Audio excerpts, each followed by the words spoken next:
Halo sobat, pintu teater 1 telah dibuka. Kali ini Mimin bakalan ngebahas salah satu film yang berjudul To Steal From a Thief. Film ini berkisah tentang perampokan bank di Valencia, Spanyol. Perampokan itu awalnya akan berjalan secara singkat, namun cerita menjadi berubah ketika terowongan yang mereka sudah siapkan untuk kabur harus dibanjiri oleh air deras akibat hujan besar yang melanda kota Valencia. Mereka pun harus memutar otak bagaimana caranya agar bisa kabur dari sana. Film ini juga semakin menegangkan ketika pemimpin perampokan mengambil sebuah kotak deposit yang berisikan kebusukan pemerintah. Sekaligus itu pula yang melatar belakangi kenapa perampokan bisa terjadi. Hal itu pun digunakannya untuk menjadi senjata pada pemerintah. Lantas, bagaimanakah akhir dari perampokan tersebut? Akankah mereka tertangkap? Tanpa menunggu banyak lama, mari kita mulai intronya.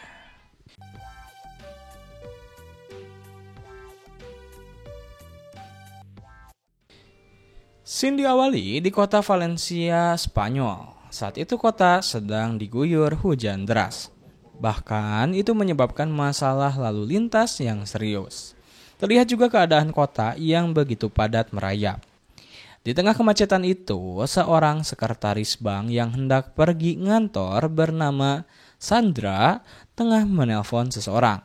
Entah apa yang dibicarakan, tapi nampaknya permasalahan serius sedang dia hadapi. Setelah sampai di bank, dia menyuruh para bawahannya untuk menyelesaikan tugas mereka sore ini.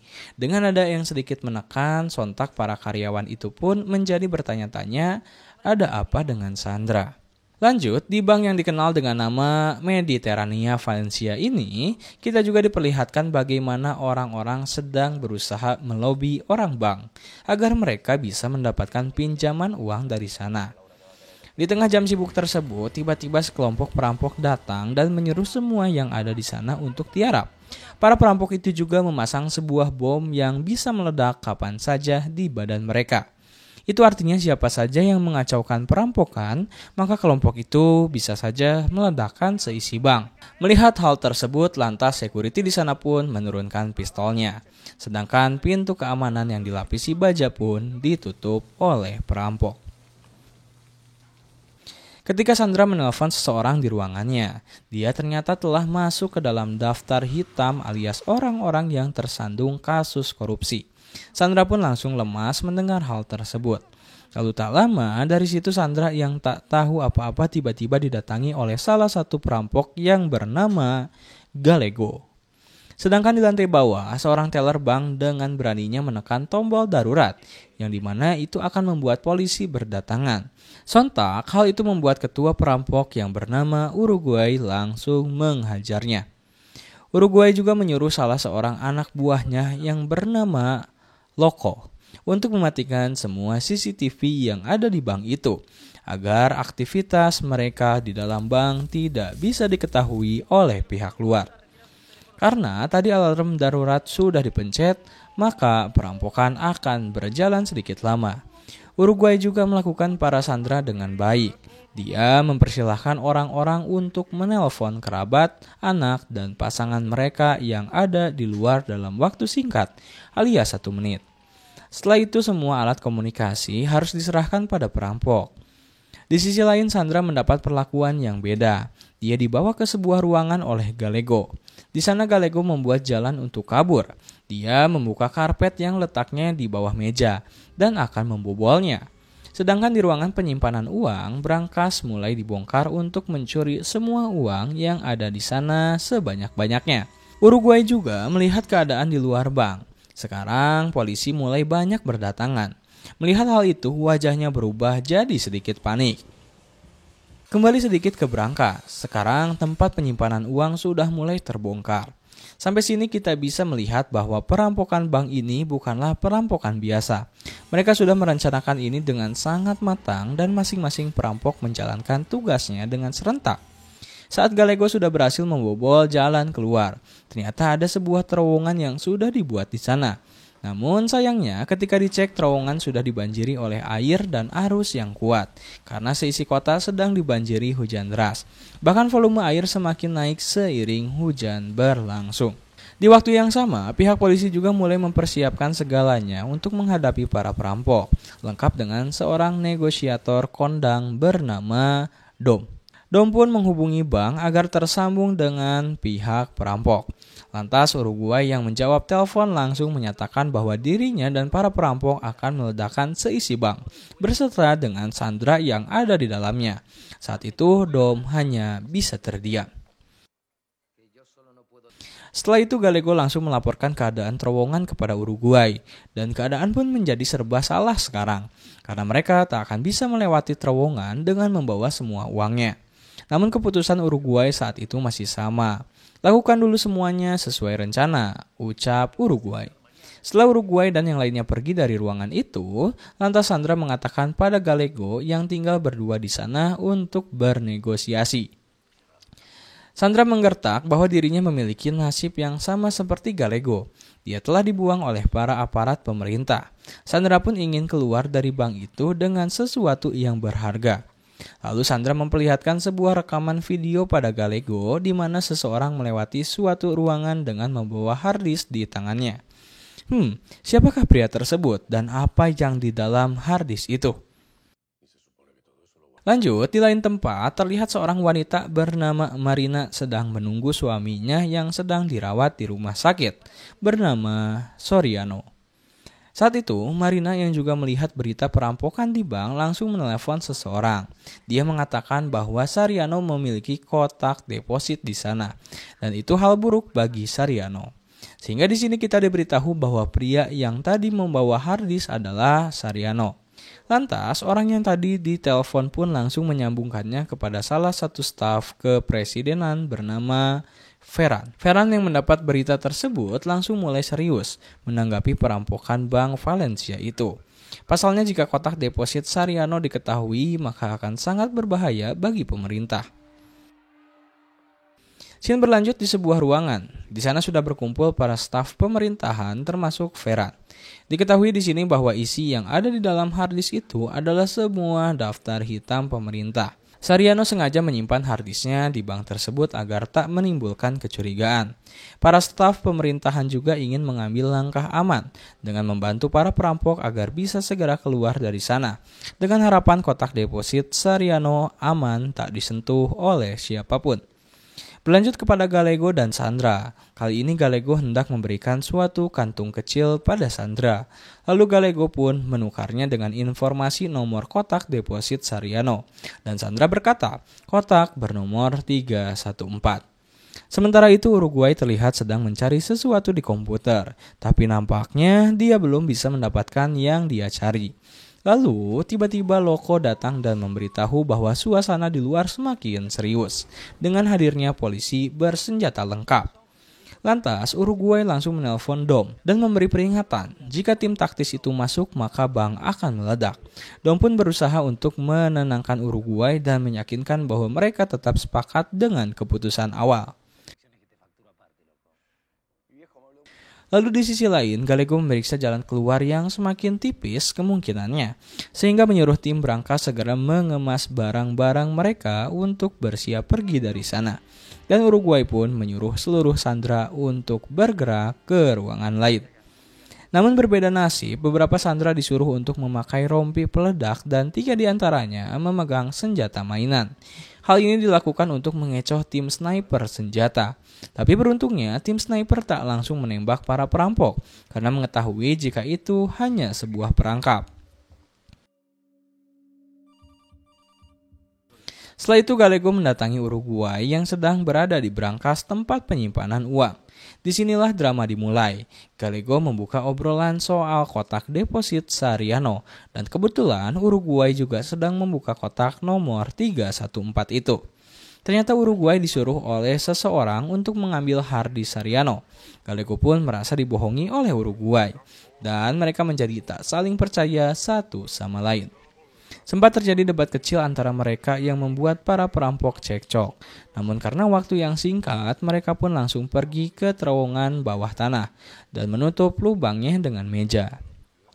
Di terowongan, Uruguay kaget dengan volume air yang sudah menutupi terowongan. Lantas dia mencoba untuk menerjangnya, tapi sial, Uruguay tak berhasil. Begitupun dengan Gallego. Sementara di tempat lain terlihat Ferran sedang mempersiapkan sesuatu yang belum diketahui apa maksudnya. Lalu kita lihat juga bahwa tim taktis yang dipimpin oleh Johnny ini telah mendapat lampu hijau untuk menerobos masuk ke dalam bank.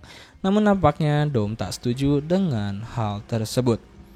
Kembali kepada Uruguay dan para perampok lainnya. Karena tak memungkinkan untuk lewat terowongan, mereka pun langsung segera naik kembali.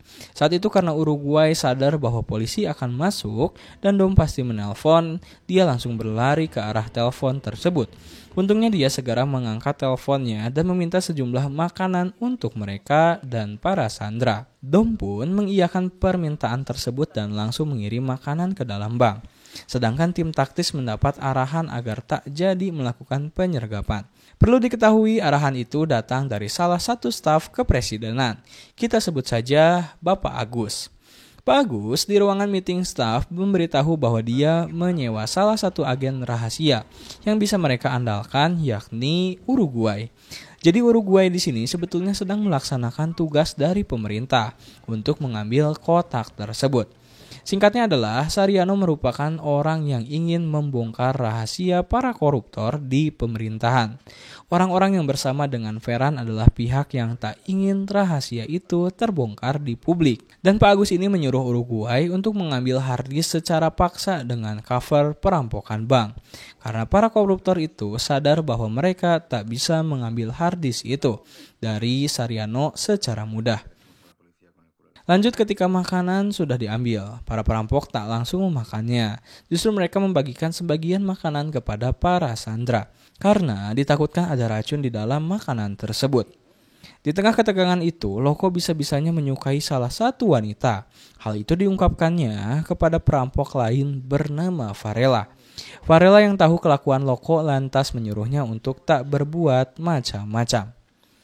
Scene berlanjut, kali ini Gallego menyarankan kepada Uruguay untuk menggunakan plan B, yakni menggunakan kotak harddisk itu sebagai ancaman yang akan membuat mereka keluar dari sana. Saat itu juga Gallego membuka maksud Uruguay dalam perampokan ini, bahwa dia datang ke sini untuk mengambil harddisk tersebut. Sontak itu membuat Loco dan Varela kesal, karena mereka telah membahayakan dirinya hanya untuk kotak tersebut. Tapi Uruguay yang cerdas, dia bisa membuat Varela dan Loco percaya bahwa selain mengambil harddisk Sariano, dia juga ingin memperbaiki ekonomi mereka. Namun justru Uruguay membalikan pertanyaan kepada Gallego. Kenapa Gallego bisa tahu mengenai harddisk Sariano? Setelah mengetahui Gallego mendapat informasi dari Sandra, Uruguay jadi semakin penasaran apa yang diberikan oleh Gallego pada Sandra untuk mendapatkan info tersebut. Atau bahkan Gallego memberikan berlian yang telah dicuri mereka kepada Sandra, ucap Uruguay.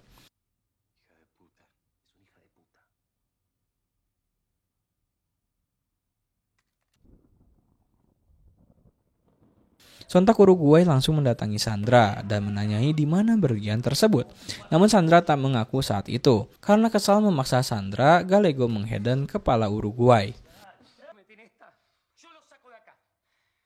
Lalu Uruguay pergi ke toilet untuk mencari berliannya.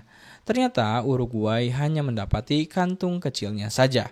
Yang berarti Sandra telah menelan semua berlian itu ke perutnya. Sementara di sisi lain terlihat Ferran dan rekannya mendatangi kediaman Sariano. Mereka bermain intrik saat itu. Ferran menanyai istri Sariano yang tak tahu apa-apa mengenai kemana Sariano akan memviralkan rahasia para koruptor tersebut. Scene pun berlanjut di mana Pak Agus sekarang mengambil alih pos penjagaan Dom. Lalu Agus mengajak Uruguay untuk mengobrol secara empat mata. Uruguay pun setuju. Setelah bertemu, Agus bilang akan mengeluarkan Uruguay bersama timnya dari sana. Dengan syarat Uruguay harus mengikuti arahan yang diberikan dan tak ada improvisasi. Kemudian semua rencana pun menjadi berubah total. Dari semua pos penjagaan yang ada di sekitar bank, semua berganti menjadi orang-orang kepercayaan Pak Agus. Uruguay juga menyuruh para perampok untuk mengubah jalan keluar. Kali ini mereka akan keluar melewati gedung yang menyambung dengan bank. Di sana sudah ada polisi yang menunggu. Tapi tiba-tiba Uruguay diajak ke sebuah ruangan oleh Loko. Loko pun menjelaskan bahwa Hardy Sariano awalnya Loko coba buka untuk mengetahui isi di dalam harddisk tersebut. Namun tiba-tiba seseorang telah meretas komputernya dan menghapus seluruh data yang ada di dalam harddisk. Sontak Uruguay pun langsung marah mendengar hal tersebut. Gallego yang datang di sana langsung melerai mereka berdua. Tapi ketika tahu bahwa data dalam harddisk tersebut sudah tidak ada, kali ini bagian Gallego mengamuk pada Loko. Lalu Uruguay melerai mereka. Setelah itu mereka pun menuju ke gedung sebelah. Setelah semua sudah mengganti pakaian menggunakan baju polisi, terlihat di sana mereka juga membawa Sandra dan satu orang Sandra lain. Dan tiba-tiba Gallego membuat polisi yang mengantar pakaian itu pingsan ketika Uruguay sedang mencoba untuk menyuruhnya membukakan jalan kabur ketika keluar gedung. Sehingga mereka pun terpaksa keluar gedung dengan kebingungan. Ketika berpapasan dengan pasukan yang berjaga, Loko membuat kesalahan sehingga penyamaran mereka terbongkar. Suasana menjadi sangat tegang saat itu, karena para polisi yang berjaga tak membiarkan mereka lewat. Dan baku tembak pun terjadi.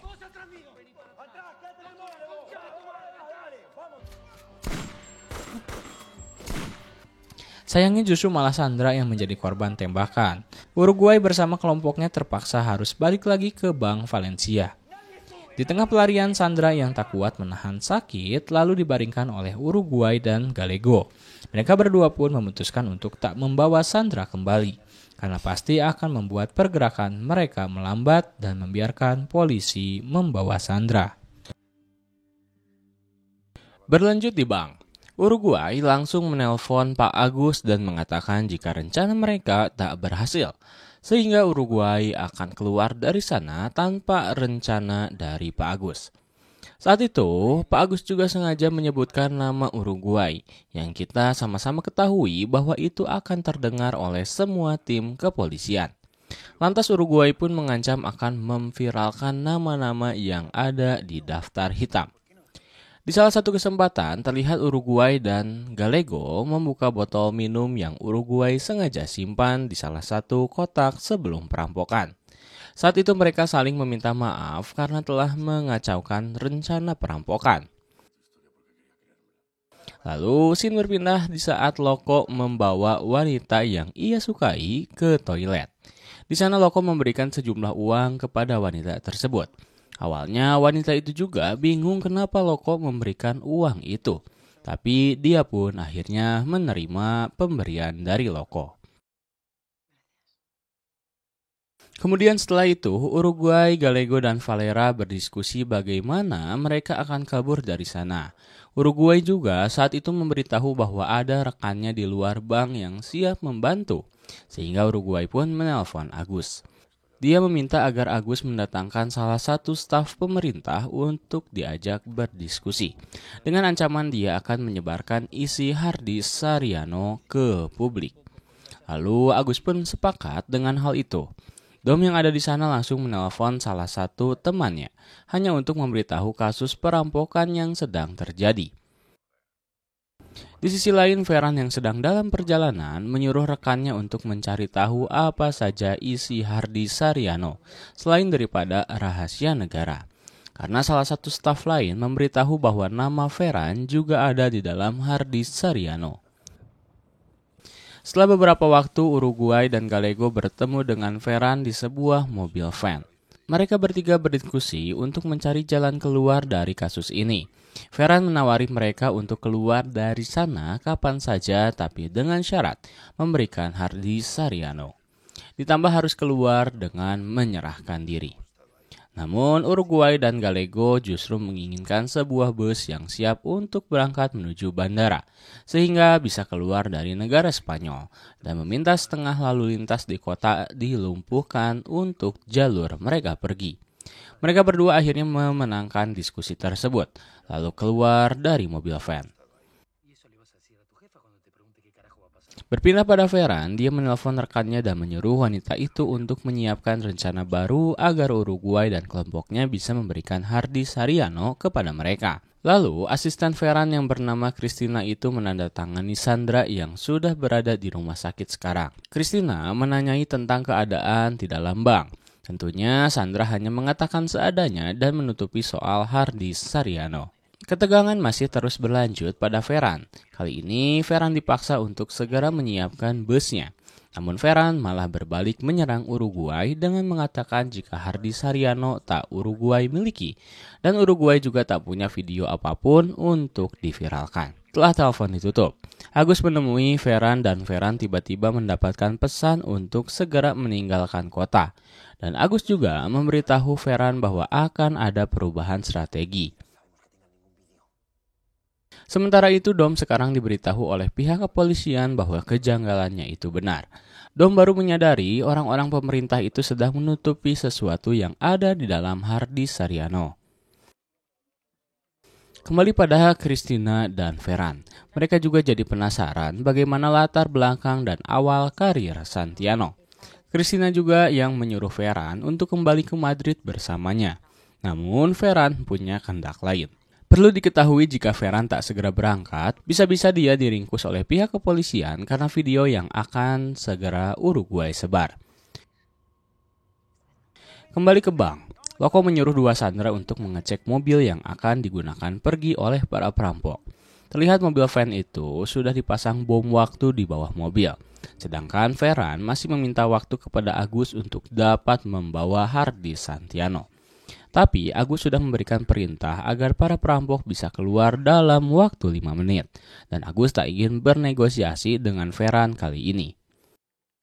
Scene pun berpindah di mana Uruguay memberitahu pada Gallego bahwa ini akan menjadi balas dendam selamanya. Pemerintah kali ini akan runtuh dengan kebusukan mereka. Bahkan presiden pun akan dipecat dari pekerjaannya. Setelah para sandera siap untuk dikeluarkan dari bank, lantas semua orang tinggal menunggu keputusan terakhir dari Uruguay. Lalu Uruguay mendapat telepon dari Agus. Agus memberitahu jika setengah kota sudah dilumpuhkan, sehingga mereka bisa pergi menuju bandara dengan segera. Namun, ternyata matahari memperlihatkan sinarnya. Itu artinya hujan telah berhenti, dan air di terowongan bawah tanah pasti surut. Setelah 10 menit berlalu, para sandera mulai dikeluarkan dari bank secara perlahan. Tapi ternyata yang keluar dari bank hanyalah para sandera saja. Sedangkan para perampok sekarang mulai berjalan menyusuri terowongan bawah tanah. Yang lebih mengejutkannya adalah rompi peledak yang dipakai para sandera adalah peledak palsu. Sehingga Uruguay dan kelompoknya sekarang telah berhasil membohongi polisi dan pemerintah. Lalu terowongan itu terus membawa mereka kabur dari sana. Para perampok juga mulai mengganti pakaian mereka dan menuju ke stasiun kereta. Sementara Ferran sekarang mencoba mengecek rompi peledak palsu itu dan melihat kotak Santiano hanya berisi uang yang dibentuk burung. Tak sampai situ kejutan lain muncul di mana berita keburukan pemerintah viral di segala media. Ferran juga langsung diserbu oleh wartawan. Sekarang Uruguay dan kelompoknya sekarang telah bebas di kereta dan membawa uang yang sangat banyak dari perampokan mereka. Mereka juga saling berpencar sekarang. Dan film pun tamat.